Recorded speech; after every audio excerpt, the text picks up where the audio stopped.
Bismillahirrahmanirrahim. Assalamualaikum warahmatullahi wabarakatuh. Terima kasih kepada rakan tugas untuk DJ Anggun yang bertugas untuk pagi ini. Jadi alhamdulillah kita ditemukan lagi hari ini, hari Jumaat, dengan izin Allah 23 April 2021 bersama dengan 11 Ramadan 1442 Hijrah. Itu sebagai penerbit untuk rancangan ini, Adinul Khalis mengucapkan selamat menjalani ibadah puasa. Baiklah, untuk menerusi dalam slot Adinul Khalis seperti biasa bersama-sama dengan guru pembimbing kita, iaitu yang berbahagia Al-Fadhil Ustaz Wan Junaidi Wan Jaafar. Assalamualaikum Ustaz. Waalaikumsalam warahmatullahi wabarakatuh. Selamat berpuasa Ustaz ya. Jadi kepada rakan-rakan kita seperti biasa juga, boleh ikuti siaran langsung di Facebook rasmi Terengganu FM. Baiklah, untuk insya-Allah pada minggu ini Ustaz akan menyambung atau membicarakan qada azali, perkara jahat daripada Allah, dari sudut pegangan dan adab percakapan untuk slot yang ke-13. Seperti biasa, saya untuk mempersilakan Ustaz untuk mukadimahnya. Dipersilakan Ustaz. Allahumma salli ala Sayyidina Muhammad wa ala ali Sayyidina Muhammad. Assalamualaikum warahmatullahi wabarakatuh. Waalaikumsalam warahmatullahi. Alhamdulillahi rabbil alamin, wassalatu wassalamu ala sayyidil mursalin wa ala alihi wa sahbihi ajma'in. Rabbi syarah li sadri wa yassir li amri wahlul 'uqdatam min lisani yafqahu qawli. Subhanaka la ilma lana illa ma 'allamtana innaka antal alimul hakim. Wala hawla wala quwwata illa billahil aliyyil azim. Terima kasih kepada Ijo dan kepada sidang pendengar slot Ad-Dinul Khalis. Mudah-mudahan dikurniakan oleh Allah Subhanahu Wa Taala dengan agama yang sebenar, agama yang suci, dengan akidah yang suci, akidah ahli sunnah wal jamaah, dengan beribadah yang sebenar-benarnya, yang berlandaskan pada ilmu, dan beribadah semata-mata kerana Allah Subhanahu Wa Taala. Amin. Jadi insyaAllah untuk slot yang ke-13, pembicaraan rukun iman yang ke-6, segala-gala perkara baik ataupun jahat datang daripada qada, ketentuan Allah yang bersifat dengan iradah, dan qadar, perbuatan Allah yang bersifat dengan kudrah. Kemudian pembicaraan masuk kepada pembicaraan perkara jahat. Qada dan qadar Allah Subhanahu Wa Taala itu pegangan kita tetap dah, sebagaimana sabda Nabi sallallahu alaihi wasallam, wa tu'mina bil qadari khairihi wa syarrihi, dan engkau beriman dengan ketentuan Allah yang bersifat dengan iradah dan perbuatan Allah yang bersifat dengan kudrah. Perkara baik, iman dan ta'ah datang daripada qada dan qadar Allah. Perkara jahat, kufur dan maksiat datang daripada qada dan qadar Allah Subhanahu Wa Taala. Itu pegangan kita jelas di rukun iman yang ke-6. Kemudian pembicaraan slot yang terdahulu sudah masuk pada pembicaraan adab percakapan kita. Adab percakapan kitanya sebagaimana sabda Nabi sallallahu alaihi wasallam, wal khairu kulluhu fi yadaik wa syarru laisa ilaik. Kebaikan sekaliannya pada sisi engkau ya Allah, dan kejahatan tidak dinisbahkan kepada engkau ya Allah. Yang baik datang daripada engkau ya Allah, yang buruk tidak dinisbahkan, tidak disandarkan kepada engkau ya Allah. Itu nisbah adab percakapan. Sebagaimana pegangan surah An-Nisa ayat yang ke-78, Qul kullum min indillah, kata alimiyah Muhammad, sekalian perkara sama ada baik ataupun jahat datang daripada qada dan qadar Allah Subhanahu Wa Taala.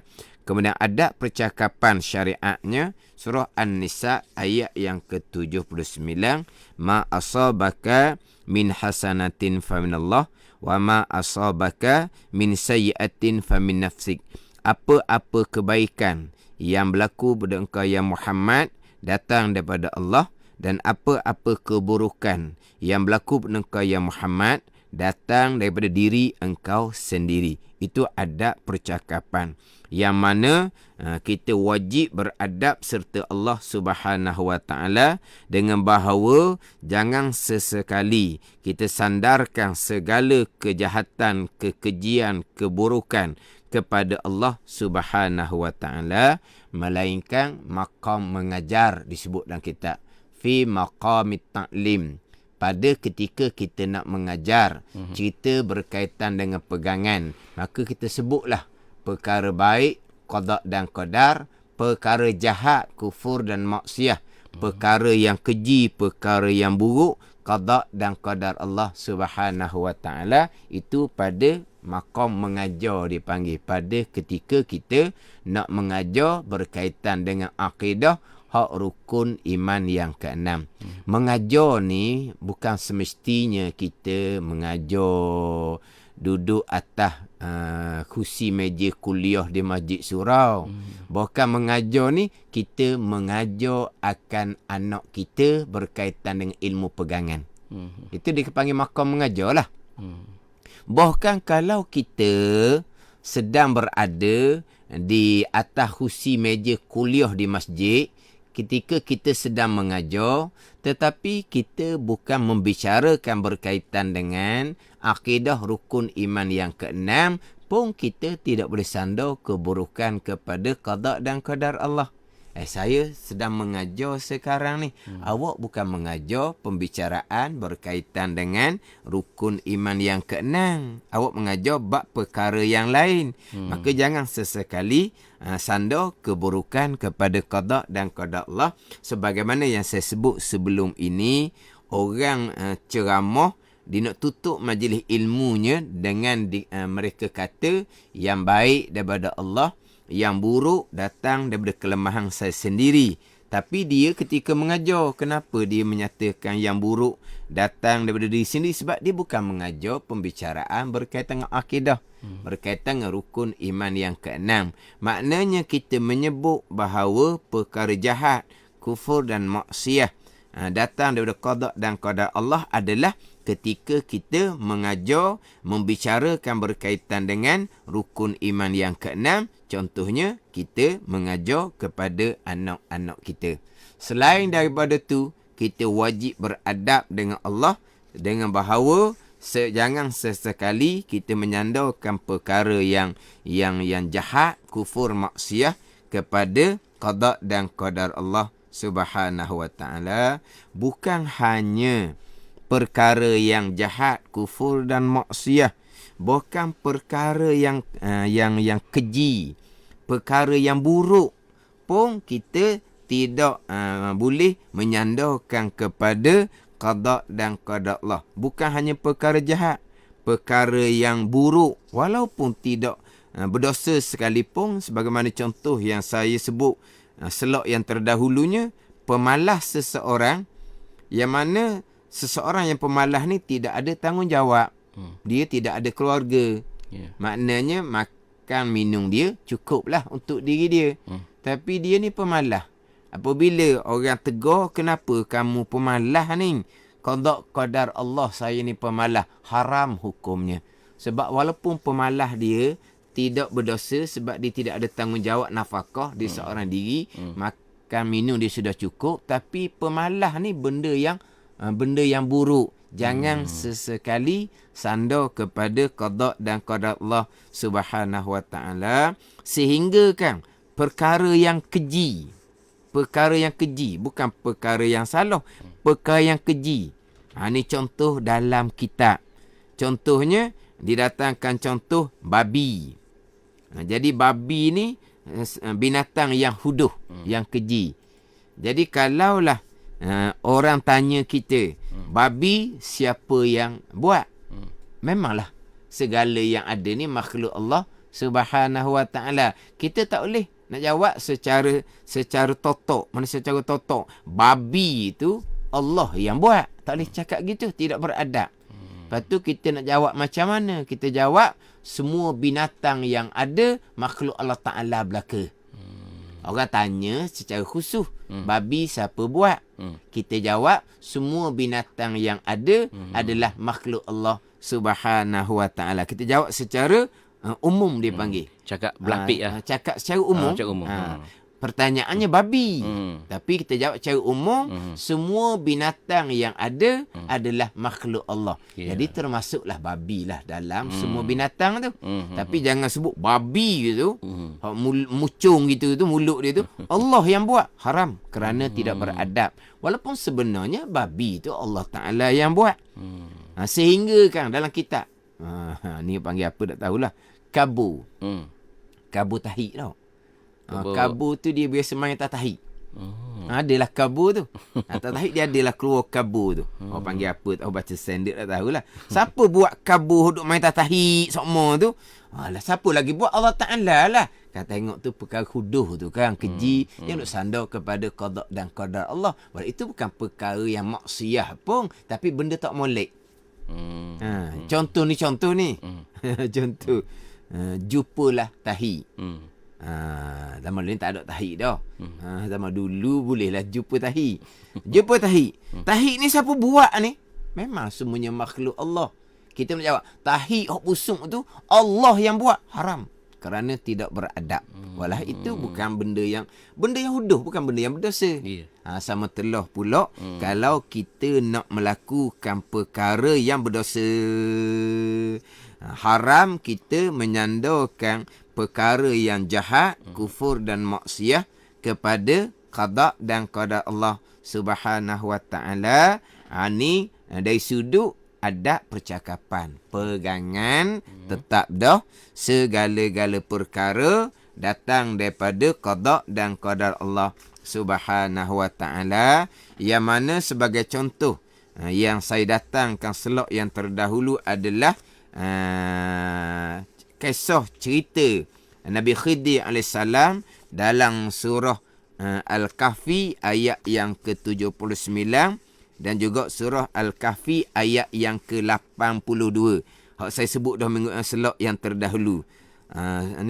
Surah Al-Kahfi ayat yang ke-79, Nabi Khidir menyatakan bahawa fa'aradtu an a'ibaha, maka telah mendaki oleh aku bahawa aku nak mencacatkan bahtera perahu yang Nabi Khidir dan Nabi Musa alaihissalam tumpang naik.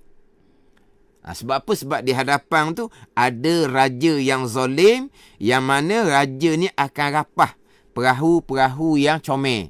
Jadi bila Nabi Khidir cacatkan perahu, apabila jumpa dengan raja yang zalim tadi ni, dia tengok perahu nelayan ni ada cacat dia. Sebab dia dirosakkan oleh Nabi Khidir. Maka raja pun tak dirapah lah. Tapi Nabi Khidir mengatakan bahawa fa'aradtu an a'ibaha, bahawa telah menghendaki oleh aku, bahawa aku nak mencacatkan akan sapinah, akan perahu kepunyaan nelayan. Aku yang kendak, kata Nabi Khidir AS. Sebaliknya, ayat yang ke-82 pula, Nabi Khidir menyatakan bahawa fa'arada rabbuka an yablugha ashuddahuma. Hak mana Nabi Khidir berjumpa dengan satu dinding yang runtuh. Nabi Khidir angkat dinding tu sebab di bawah tu ada harta, kepunyaan kepunyaan dua anak yatim, yang mana kedua-dua ibu bapa mereka adalah orang yang soleh. Jadi takut bila dinding tu terbalik akan terkeluarlah harta yang tersimpan di bawah dinding tu. Jadi Nabi Khidir pun tegakkan dinding tu supaya apabila anak yatim ni besar, dia boleh ambil balik harta yang terselindung di bawah dinding tu. Jadi Nabi Khidir ni angkat dinding. Nabi Khidir menyatakan bahawa fa'arada rabbuka an yablugha ashuddahuma, maka telah menghendaki oleh Tuhan engkau ya Musa bahawa sampai cukup umur mereka anak yatim tadi ni, dan mereka boleh mengeluarkan harta yang tersimpan. Jadi sekarang ni tebuk perahu rupanya tak elok. Tapi ada hikmah dia, nak selamat perahu daripada dampak oleh raja yang zalim. Kemudian tegakkan dinding yang terbalik, itu zahirnya kerja molek. Jadi cacatkan perahu itu kerja tak elok, Nabi Khidir kata fa'aradtu an aibaha, maka telah menghendaki oleh aku. Aku kehendak tu. Aku mencacatkan bahtera perahu tu. Sebaliknya, hak tegak dinding, fa'arada rabbuka, maka telah menghendaki oleh Tuhan engkau ya Musa, bahawa sampai umur balik kedua-dua anak yatim. Supaya anak yatim tu akan dapat ambil harta yang tersimpan di bawah dinding yang terbalik. Jadi, hak tebuk perahu, Nabi Khidir kata, aku kehendak. Tegakkan dinding, Nabi Khidir kata, Allah Ta'ala yang kehendak. Walah, kedua-duanya kehendak Allah. Tetapi kenapa rosokkan perahu tadi, Nabi Khidir kata, kehendak aku. Sebaliknya, tegakkan dinding tu, kehendak Allah. Sebab, cacatkan perahu tu pada zahirnya kerja huduh. Kita tak molek. Maka tak sandarlah kepada Allah. Akulah kehendak, kata Nabi Khidir. Adapun tegakkan dinding tu, benda zahirnya molek. Maka telah menghendaki oleh Tuhan engkau ya Musa. Tengok. Hak baik, sandar kepada kehendak Allah. Hak rupa buruk, sandar kepada kehendak aku sendiri, kata Nabi Khidir AS. Dia panggil apa? Beradab. Hak baik, sandar kepada Allah. Hak rupanya buruk, sandar kepada diri sendiri. Jangan sesekali sandar kepada Allah Subhanahu Wa Taala. Ini contoh. Yang baik datang daripada Allah, yang tak baik datang daripada diri kita sendiri. Dia banyak lagi lah ayat-ayat yang lain yang seumpama tu. Ni saya ambil satu ayat laginya, surah Al-Jin ayat ke-10. Cuma ayat ni mungkin sidang pendengar kena fokus sikit lah. Kemungkinan kalau dengar tu payah nak faham ayat ni. Jadi dalam surah Jin ayat ke-10, wa anna la nadri asyarun urida biman fil ar am arada bihim rabbuhum rasyada. Sesungguhnya kami tidak mengetahui, kata puak jin, asyarun urida biman fil ar, sama ada dikehendaki akan kejahatan dengan mereka, dengan manusia yang ada di bumi, ataupun menghendaki oleh Tuhan mereka akan kebaikan. Jadi sekarang ni kami tidak mengetahui sama ada dikehendaki akan kejahatan dengan mereka, dengan manusia yang ada di bumi, ataupun menghendaki oleh Tuhan mereka akan kebaikan. Jadi tengok sini. Kejahatan dikehendaki akan kejahatan, atau menghendaki oleh Allah akan kebaikan. Situ ada beza. Sama ada dikehendaki akan kejahatan ataupun menghendaki oleh Tuhan mereka akan kebaikan. Jadi kebaikan menghendaki oleh Tuhan mereka. Didatangkan dengan bina fa'il. Bina ma'ruf. Tiba-tiba hak kejahatan, adakah dikehendaki akan kejahatan? Itu bina maf'ul, bina majhul. Adakah dikehendaki akan kejahatan ataupun menghendaki oleh Tuhan mereka akan kebaikan? Tapi kejahatan ni dikehendaki akan kejahatan. Siapa yang menghendaki? Oleh Tuhan mereka lah juga. Tetapi tidak didatangkan Tuhan mereka. Hanya disebut adakah dikehendaki akan kejahatan dengan mereka ni, manusia yang ada di bumi, ataupun menghendaki oleh Tuhan mereka itu akan kebaikan. Jadi hak kebaikan menghendaki oleh Tuhan. Hak keburukan dikehendaki. Tapi siapa yang menghendakinya? Tuhan mereka juga. Tapi tidak disebut menghendaki oleh Tuhan. Cuma disebut dikehendaki akan kejahatan. Ni. Jadi didatangkan dengan bina majhul. Tidak dinyatakan Tuhan mereka yang menghendaki kejahatan. Tidak dinyatakan. Tapi hak kebaikan ataupun menghendaki oleh Tuhan mereka akan kebaikan. Kebaikan kehendak Tuhan mereka. Kejahatan dikehendaki akan kejahatan. Mana apa dikehendaki akan kejahatan? Menghendaki oleh Allah Ta'ala juga akan kejahatan. Tapi tak sebut Allah Ta'ala. Cuma sebut dikehendaki akan kejahatan. Mana apa ni? Hak jahat tidak disandarkan kepada Allah. Hak baik boleh disandar kepada Allah Subhanahu wa ta'ala. Ni kita kena letak molek lah ni adab percakapan ni. Jangan kita buat mudah-mudah pula. Kita cerita bab rukun iman kenal ni pegangan. Adab percakapan tadi. Yang baik daripada Allah, yang tak baik datang daripada diri saya sendiri. Sebaliknya, jikalau menyandar perkara jahat, perkara keji, perkara buruk kepada qada dan qada Allah, hukumnya adalah haram. Sebagai contoh, orang tanya dia, bunyi kata kawan-kawan kamu tu rancang nak mencuri malam ni, contohnya. Kamu ni terbabit sama ke tidak? Kerja mencuri ni kerja salah ni. Berdosa besar ni. Jadi dengar kata kawan-kawan kamu tu berpakat nak mencuri malam ni. Kamu terbabit sama ke? Oh, kalau Allah qadakkan saya terbabit samalah sayanya. Dia sandar seumpama tu haram dosa besar dah awal-awal, mencurinya belum. Sekarang ni belum melakukan perkara jahat lagi. Cuma kawan-kawan dia ni yang lain berpakat nak mencuri. Jadi adalah kawan lain tanya seorang ni, kamu ni masuk grup dengan kawan kamu ke? Nak mencuri malam ni? Jangan mencuri. Dosa tu. Dia pun jawab, kalau Allah qadakkan saya malam ni bersama dengan mereka mencuri, maka mencurilah sayanya. Qada Allah pasti berlaku. Jadi disandar kepada qada Allah sebagai jalan malam nanti dia nak mencuri. Dia cakap tu siang hari tu lah, awal-awal tu haram dosa besar dah. Mencurinya belum. Jadi dua kali dosa. Tu dosa mencuri. Ni dosa tidak beradab dengan Allah Subhanahu wa ta'ala. Okay.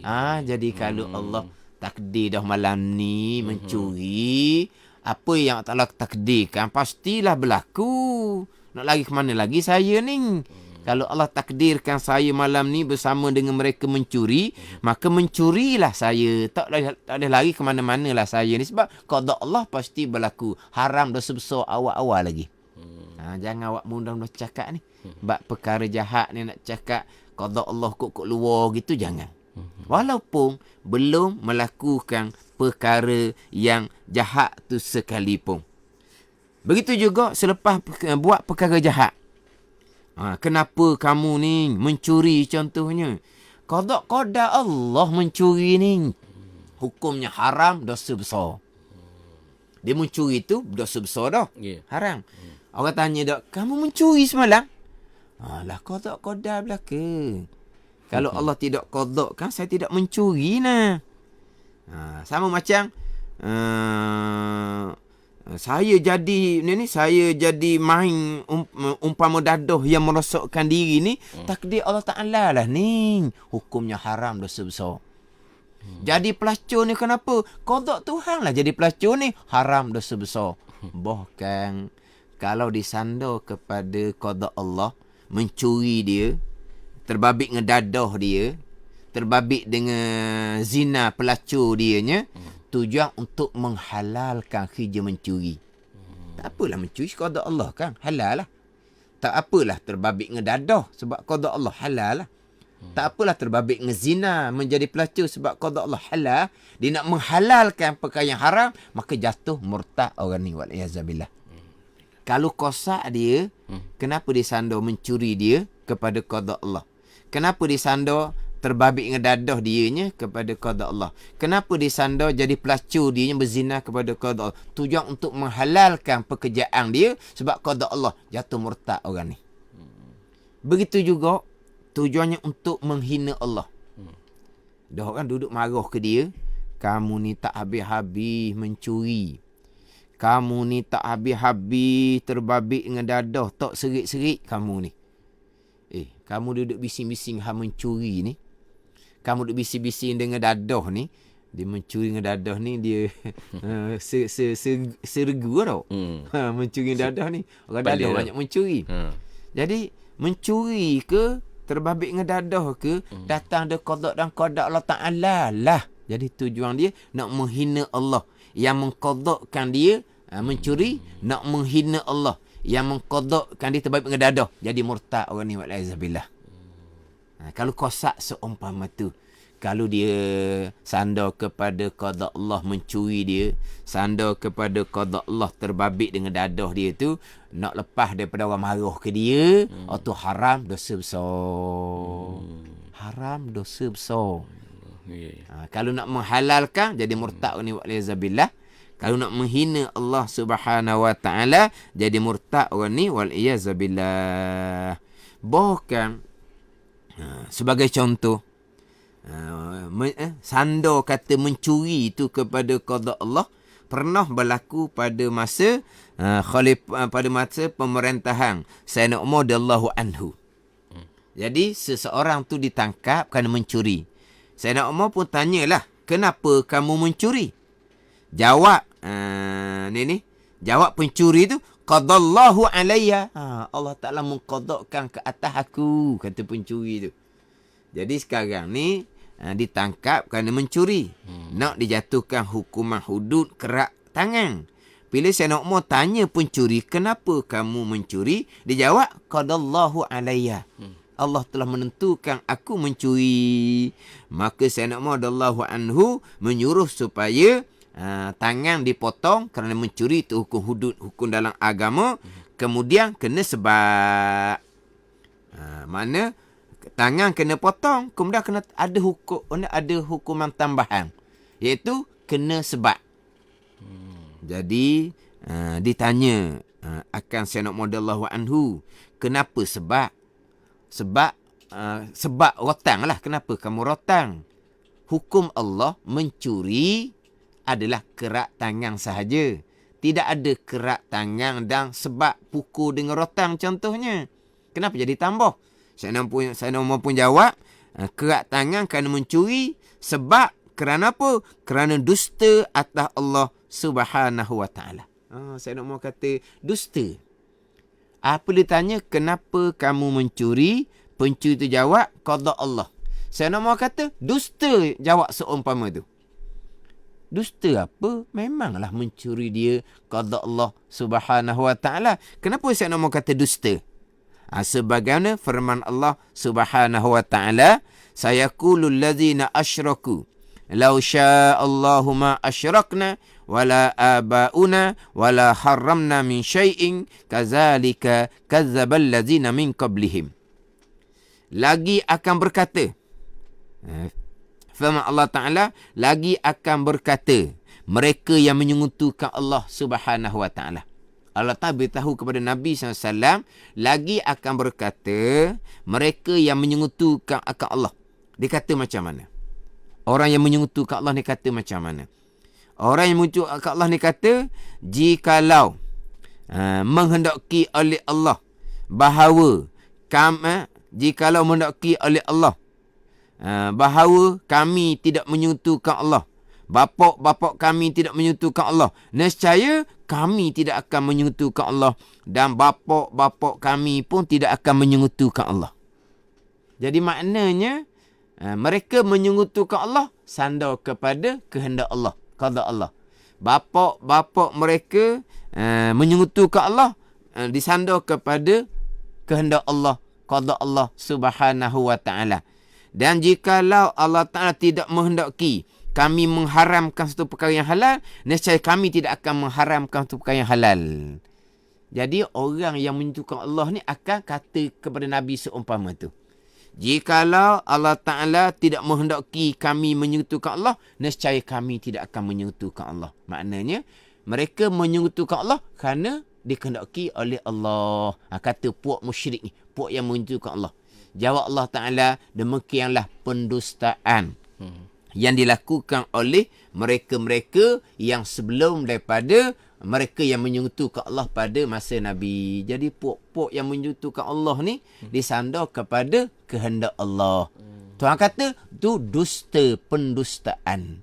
Jadi sanda perkara jahat kepada Allah ni dikatakan pendustaan. Walaupun hakikinya memang perkara jahat tu datang daripada Allah Subhanahu Wa Taala.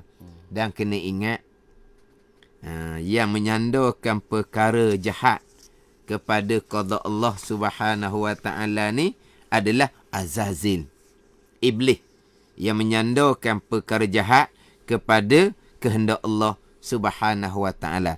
Azazil berkata, qala rabbi bima aghwaytani la uzayyinanna lahum fil ard wa la ughwiyannahum ajma'in illa ibadaka minhumul mukhlasin. Surah Hijr ayat yang ke-39. Qala rabbi bima aghwaytani, berkata Azazil, iblis laknatullah, wahai Tuhanku, dengan sebab oleh kerana engkau telah memutuskan aku sesat. Azazil mengatakan oleh kerana engkau telah memutuskan aku sesat. Jadi Azazil sesat ni disandar kepada kehendak Allah Subhanahu Wa Taala. Pak tu kata orang yang mudah-mudah menyandar perkara jahat kepada kehendak Allah, itu adalah perangai Azazil. Oleh kerana engkau telah memutuskan aku sesat, kata Azazil, nescaya aku akan memperhiasi bagi mereka yang ada di bumi. Memperhiasi ni macam mana? Hak perkara baik, syaitan akan pulah nampak tak baik. Perkara yang tak baik, dia pusing jadi nampak baik. Wala ughwiyannahum ajma'in, dan akan aku sesatkan mereka yang ada di bumi ni sekaliannya, kata Azazil. Illa ibadaka minhumul mukhlasin, melainkan hamba engkau yang disucikan oleh engkau. Maknanya Azazil mengatakan dia akan menyesatkan sekalian, melainkan hamba engkau ya Allah yang disucikan oleh Allah. Hak mukhlasin, hamba engkau yang disucikan sahaja, yang selamat daripada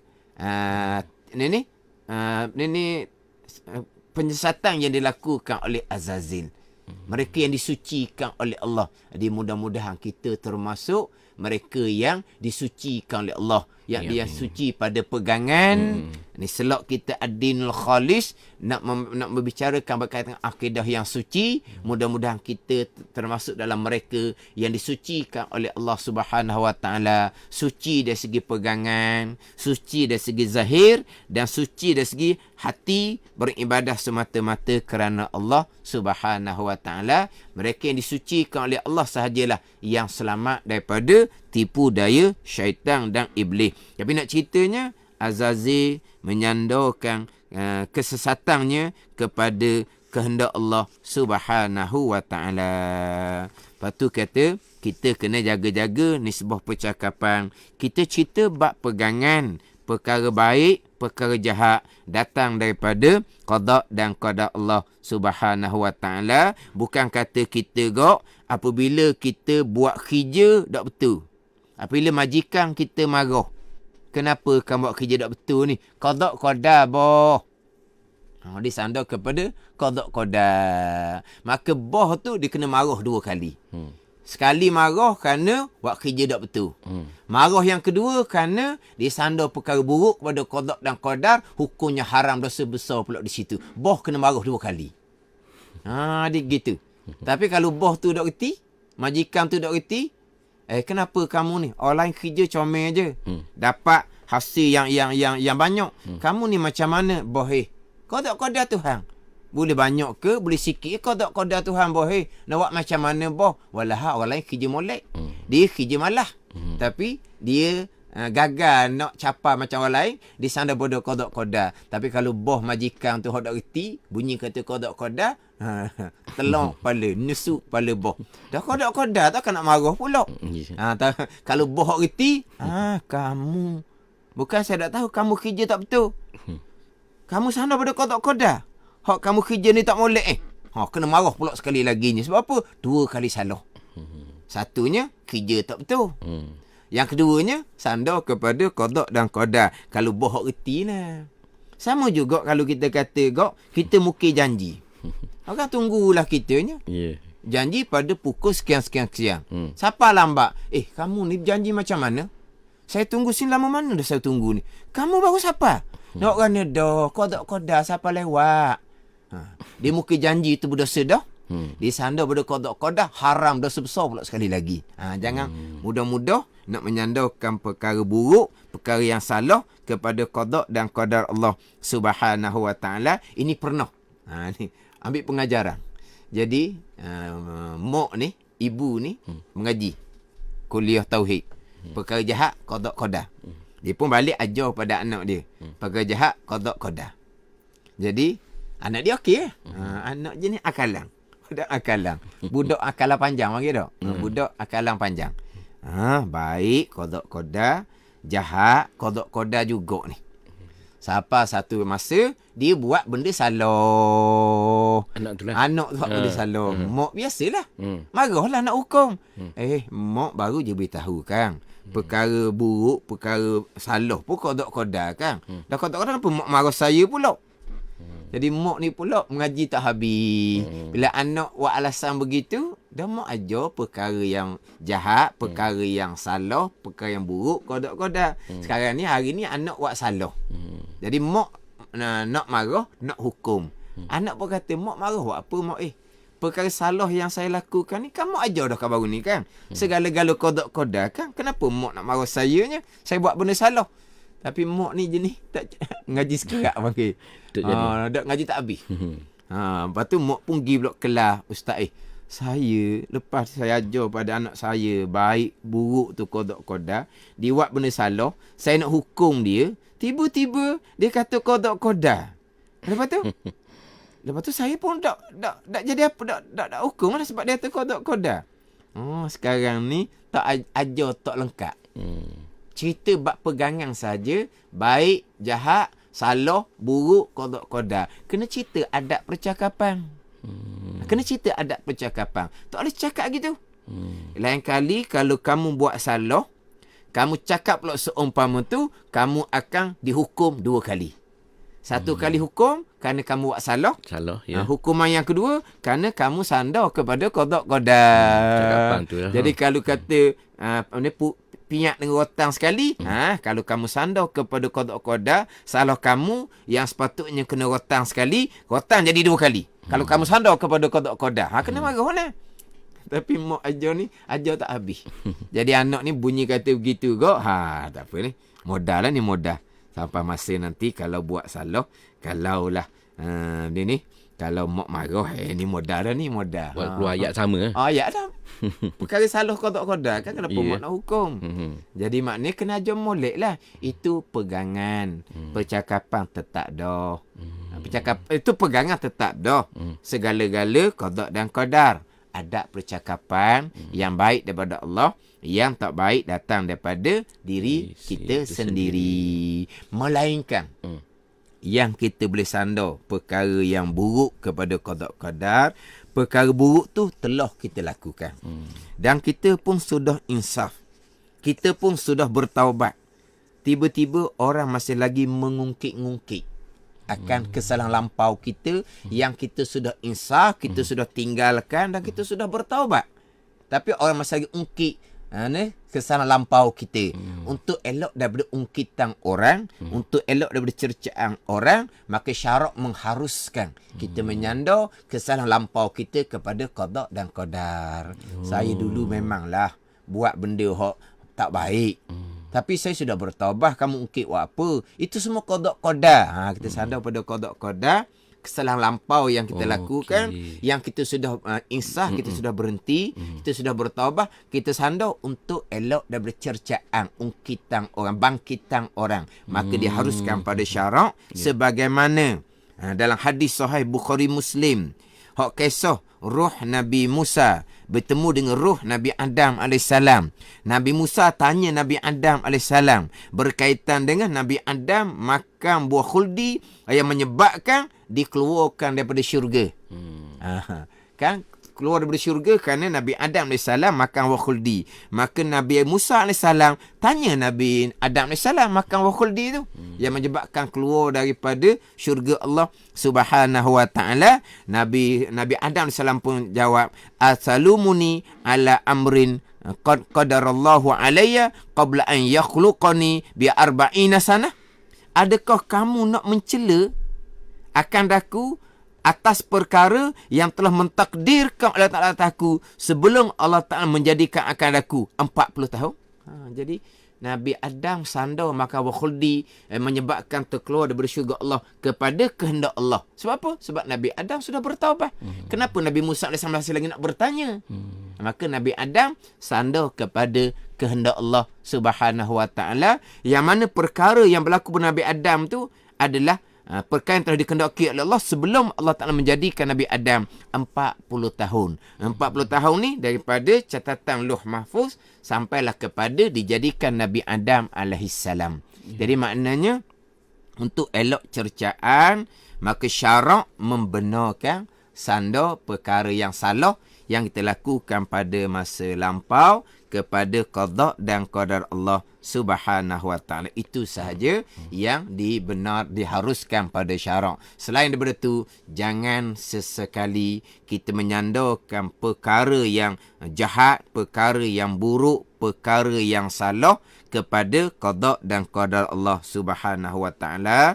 Pegangan kita tetap dah segala-gala perkara baik ataupun jahat datang daripada qada dan qadar Allah Subhanahu Wa Taala. Jadi insya-Allah untuk slot akan datang saya akan menyambung berkaitan dengan qada Allah dan redha Allah tidak berlaziman. Perkara baik Allah qadakan serta redha, perkara jahat Allah qadakan tetapi Allah tidak redha. Jadi mudah-mudahan kesemua kita dikurniakan oleh Allah Subhanahu Wa Taala pemahaman dengan akidah yang suci. Mudah-mudahan kitanya tergolong di kalangan mereka-mereka yang disucikan oleh Allah, yang selamat daripada tipu daya syaitan. Wallahu a'lam. Baiklah, itu tadi perkongsian yang cukup menarik yang kita bincangkan pada hari ini, iaitu sambungan qada azali, perkara jahat daripada Allah, dan juga dari sudut pegangan dan adab percakapan untuk pada minggu ni lah. Jadi kalau rasa yang ada kurang faham sedikit, jadi boleh ikuti semula di Facebook rasmi Terengganu FM, Ustaz ya. Okeylah, dan sebelum kita berpisah di udara, seperti biasa saya mempersilakan Ustaz untuk bacaan doa. Bismillahirrahmanirrahim. Alhamdulillahirabbil alamin. Wassalatu wassalamu ala sayyidil mursalin wa ala alihi wa sahbihi ajma'in. Allahumma ftah alaina futuhal arifin. Allahumma allimna ilma akdamin wa fahimna famasabikin warzuqna ruqat talibin. Allahumma zidna ilma wa alhiqna bis salihin. Wa sallallahu ala sayyidina Muhammadin wa ala alihi wa sahbihi wa sallam. Walhamdulillahi rabbil alamin. Wassalamualaikum warahmatullahi wabarakatuh. Waalaikumsalam warahmatullahi wabarakatuh. Dan untuk demikian tadi untuk rancangan Adinul Khalis, insya-Allah pada minggu hadapan kita jumpa lagi di hari yang sama dan juga di waktu yang sama. Dan saya Ijo sebagai penerbit untuk rancangan ini. Selamat menjalani ibadah puasa dan teruskan bersama untuk DJ yang bertugas untuk pagi ini bersama dalam Anggun Inspirasimu.